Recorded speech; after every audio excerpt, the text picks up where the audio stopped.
তোলাবাজি বন্ধ হয়ে যাবে, তখন কোথায় যাবি? উনি মুজিরের মাথা খুঁড়ে তুই বিজেপিতে আবার হিটমেন্টে চলে যাবে, তুই তখন বলে বিজেপি হিটমেন্ট আমার।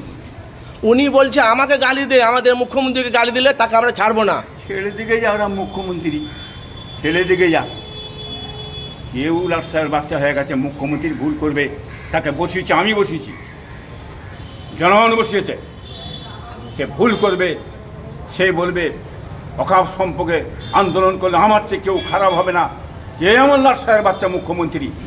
আমার সম্পদ যেছে, আমার জমি যেছে, আমার ঘর যেছে, আমার বাড়ি যেছে, অকাপ এসছে, আমার মাদ্রাসা চলে গেল, মসজিদ চলে গেল, সেই অকাপ সম্পত্তিতে বসে ঘর বাড়ি জমি জায়গা করে বিলিয়ে মানে বিল্ডিং করে খাচ্ছিস। আর তুই বলছিস, হ্যাঁ মমতা ব্যানার্জি কিছু বললে আমি সহ্য করবো না?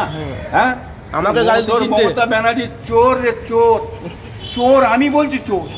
গলি গলি মে চোর হ্যায়, মমতা ব্যানার্জি চোর হ্যায়। হ্যাঁ, আর ওই মমতা ব্যানার্জির গুন্ডা গুন্ডা যেসব আছে সব তো চোর। এই স্লোগানটা মানে গরু চোর, পাথর চোর, কয়লা চোর। আর বলবো খুলে কত বলবো? সৌকাত তুই আছিস কোথা, পড়িছিস কোথা তুই?